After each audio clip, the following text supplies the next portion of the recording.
Saya pernah ditanya Mbah Mun ketika film Masjidin Nabawi ditanya, "Nah, apa kowe mbek Gofur kok ngotot aku seneng nulis?"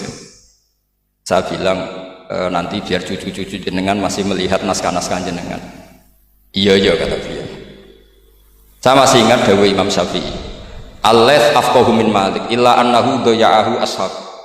Sebetulnya Imam Laits itu lebih ahli fikih ketimbang Imam Malik. Padahal Imam Syafi'i itu muridnya Imam Malik, tapi fil fikih muji Imam Laits. Al-Laits afqahu min Malik illa annahu daya'ahu ashab. Tapi sayangnya Imam Laits ini murid-muridnya nggak ada yang benar. Karena tulisan-tulisan Imam Laits ini tidak ditadwin, tidak dimudawwan. Maka kita tidak ingin Mbah Mun yang kita idolakan, kita gurukan, kemudian bukunya tidak mudawwan. Sehingga saya, utamanya tentu putra-putra beliau, mulai dari Gus Subab, Gus Najih semuanya, termasuk Gus Sofur, itu sangat menginginkan beliau itu memang mentadwin itu. Saya beri contoh misalnya begini, kepandaian Imam Laits dibanding Imam Malik.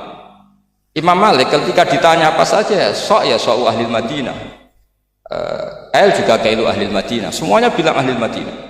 Alasannya beliau Madinah adalah muhajirul Rasulillah, tempat hijrahnya Rasulullah SAW. Dan itu nggak ada yang memungkiri. Tapi ketika Imam Laits mulai mengirimi surat ke Imam Malik, itu ditulis Sayyid Muhammad di Syariatul Wal Khalidah. Itu beliau, oke, Anda orang alim, saya ngakui Anda alim gini-gini. Tapi Anda ada yang lupa bahwa ashabu Rasulillah tafarraqu bil buldan. Ashabnya Nabi ini kemana-mana.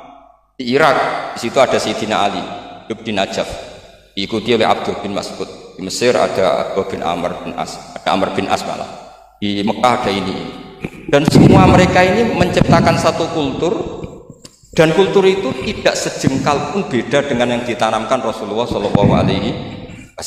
Maka tidak bisa dikatakan kalau kultur itu harus kulturnya orang Madinah.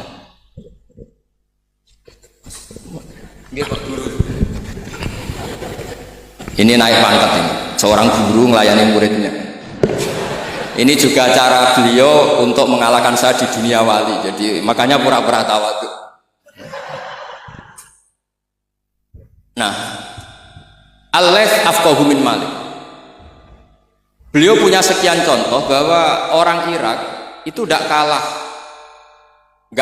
kerennya lah kira-kira gitu tentang ukuran-ukuran sok, karena Sayyidina Ali di situ juga menciptakan kultur. Begitu juga Amr bin As dan beberapa sahabat yang tafarraqu fil buldan. Bahkan sesuai dunia yang saya tekuni termasuk ilmu qiraah, as-sakhul qiraati sanadan itu adalah Asim. Padahal Asim ini qari'un kufiyun. Kenapa? Karena setelah Imam Asim ada Abi Abdillah Abdurrahman As-Sulami, setelah itu Sayyidina Ali. Karena Sayyidina Ali sakanal Irak atau sakanan Najaf kalau istilah modern. Sehingga Imam Syafi'i ngetikan Al-Laits afqahu min Malik illa annahu daya'ahu ashabu. Barokahnya bangun menulis misalnya al-ulama al-mujaddidun yang sering dibaca Gus Sofur, juga saya di beberapa pertemuan alumni.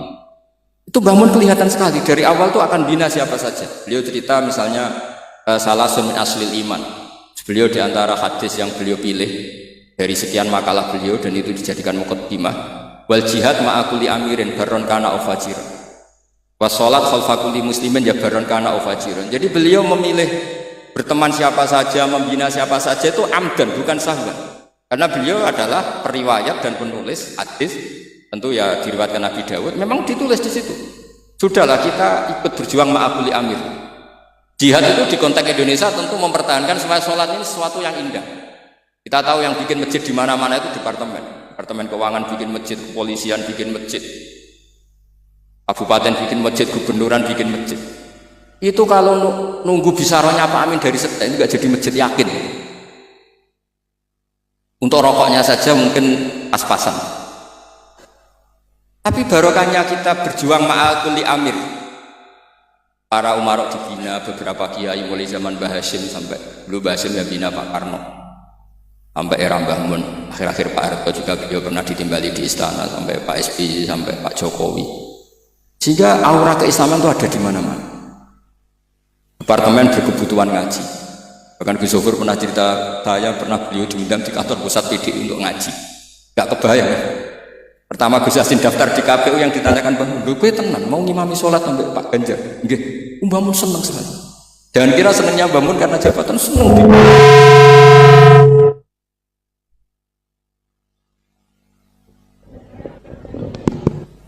Jadi Mbah Mun ketika Gus Yasin cerita sholat tadi itu senang sekali. Senang sekali diceritani bahwa barokahnya Gus Yasin di Wetan itu ada dengan tanda petik, ada komunitas yang kayak sholat tuh jadi ukuran. Saya meskipun nggak nangis di depan umum kayak Gus Amin tadi, saya juga heran kok bisa nangis. Itu saya heran betul. Dan saya tetap husnudzon itu asli.